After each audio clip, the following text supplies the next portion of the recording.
தாவேகா தலைவர் வந்து சனிக்கிழமை பிரச்சாரம் எப்படி பாக்குறீங்க? தொண்டர்கள் கூட்டத்தை எப்படி பாக்குறீங்க? அரசியல் தலைவர்களுக்கு கூட்டம் வருவது தமிழக முதலமைச்சருக்கும் நல்ல கூட்டம் வந்திருக்கு. கிருஷ்ணகிரியில அரசியல்ல வந்ததுக்கு மகிழ்ச்சி, கூட்டம் வர்றதுங்கிறது மகிழ்ச்சி.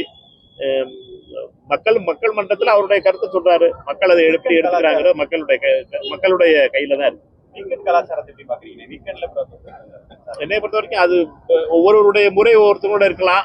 நம்ம அதை பத்தி அது பேசுறது சரியா இருக்கான்னு நினைக்கிறேன். ஜெயலலிதா அம்மையார் வந்து மத்தியானம் 2 மணிக்கு மேலதான் சாயந்தரத்துல கேம்பெயின் பண்ண ஆரம்பிச்சாங்க. அப்பெல்லாம் மக்கள் எதை ஏத்துக்கிறாங்கிறத முக்கியம். நீங்க காலையில பண்றீங்களா, வீக்கெண்ட்ல பண்றீங்களா, திங்கக்கிழமைக்கு பண்றீங்களா, செவ்வாய்க்கிழமை பண்றீங்களா மேட்டர் கிடையாது. மக்கள் கடைசியில நீங்க சொல்ற பேச்சையும் நீங்க பேசுற விதங்களையும் மக்கள் ஏற்றுக்கொள்கிறார்களா, அது கடைசியா நாள் வாக்குல போய் காட்ட போறாங்க. அந்த வாக்குலே திருத்தனம் பண்ற மோடி எதுதான் எங்களுடைய போராட்டம். 2026 தேர்தல்ல வந்து முறைகேடு நடக்காம இருக்கிறதுக்கு என்ன முன்னெச்சரிக்கை? தமிழக பாஜக இப்ப போற போக்க பார்த்தா பாஜக கடக்காளியார் நினைக்கிறேன். அவர்கள் வந்து இப்ப வந்து அமித்ஷா அவர்கள் வந்து ஜெயலலிதா அம்மையாருடைய மகள்னு சொல்லிக்கிட்டு இருக்க அம்மையாரிடம் 30 நிமிடம் பேசிக்கிட்டு இருந்தா இருக்கிற கதை வந்த போதே நான் நினைச்சிட்டேன், என்னன்னா இது முடிஞ்சிருச்சு, இந்த கடை முடிஞ்சிருச்சு. என்னட்டா செங்கோட்டையனை பாக்குறான்னு சொல்றாங்க. ஜெயலலிதா அம்மையாருடைய மகள்னு சொல்லிக்கிற அந்த ஜெயலலிதா அம்மையாருடைய மகள் தன்னை சொல்லிக் கொண்ட அந்த அம்மையாரை பாக்குறாங்க.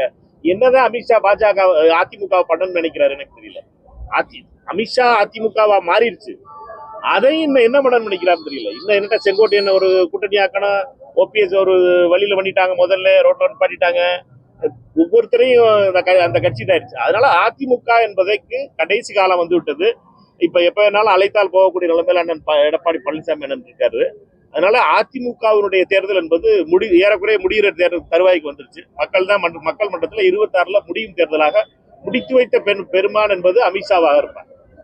3 பேர் ஒன்று சேர்ந்து அதிமுகவை வந்து ஒன்றிணைச்சு திமுக வீழ்த்துவோம் அப்படின்னு சொல்றாங்க. ஜெயலலிதா அம்மையாருடைய மகள்னு சொல்லிக்கிட்டு இருந்த அம்மையாரை கூப்பிட்டு பேசியிருக்காரு அமித்ஷா.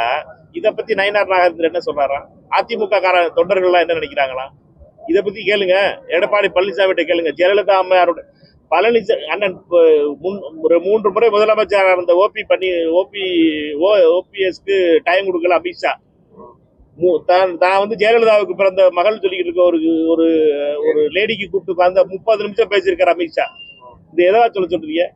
தமிழ்நாட்டை பொறுத்த வரைக்கும் அதிமுகவை ஒவ்வொரு மானமுள்ள அதிமுக காரணம் யோசிக்க வேண்டியதுதான். அதாவது அமித்ஷா என்ற நபர் அதிமுகவை எவ்வளவு கேவலப்படுத்தணுமோ, அதிமுகங்கிற கட்சியை எவ்வளவு கீழே காட்ட முடியுமோ காட்டிட்டாரு. அதுக்கப்புறமும் நீங்க நாங்க தான் அந்த பஸ்ல நிப்போம் அப்படின்னு சொல்லி தொங்கிக்கிட்டே போனீங்கன்னா